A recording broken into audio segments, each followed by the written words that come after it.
warahmatullahi taala wabarakatuh. Bismillah, alhamdulillah, assalatu wassalamu ala asrafil mursalin wa ala alihi wa sahbihi ajma'in, amma ba'd.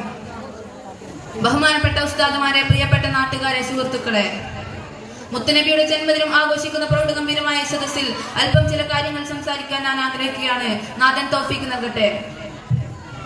ഏതൊരു മനുഷ്യനിലും അടങ്ങിയിട്ടുള്ള ഒരു കാര്യമാണ് മറ്റൊരാളെ അനുകരിക്കുക എന്നുള്ളത്. നാം അറിഞ്ഞോ അറിയാതെയോ നമ്മുടെ ജീവിതത്തിൽ എത്രയോ ആളുകളെ അനുകരിക്കുന്നുണ്ട്. നന്മയുടെ ആളുകളെയും അനുകരിച്ചാൽ നാം നല്ലവരായി മാറും. തിന്മയും അതിന്റെ ആളുകളെയും അനുകരിക്കുക വഴി നാം ദുഷിച്ചവരായി മാറുകയും ചെയ്യും. ആയതിനാൽ നന്മയും അതിന്റെ വാക്താക്കളെയും അറിഞ്ഞിരിക്കലും അവരെ അനുകരിക്കാൻ ശ്രമിക്കലും നമുക്ക് വളരെ അനിവാര്യമാണ്. പ്രിയമുള്ളവരെ, ഞാനൊന്ന് ചോദിക്കട്ടെ, എവിടേക്കാണ് നമ്മുടെ ഈ പോക്ക്? നന്മയും തിന്മയും തമ്മിലുള്ള അതിരുകൾ ഇല്ലാതാകുന്ന കാഴ്ചകളാണ് നാം ഇന്ന് കണ്ടുകൊണ്ടിരിക്കുന്നത്. ഏത് പേക്കൂത്തിലും തുള്ളിച്ചാടാൻ നമ്മുടെ കൂട്ടത്തിൽപ്പെട്ടവരുണ്ട്. തട്ടമിട്ടും പർദ്ദ തിരിച്ചും വരെ ആടാനും തുള്ളാനും മടിയില്ലാത്തവരായി നാം മാറി. ആഘോഷങ്ങളും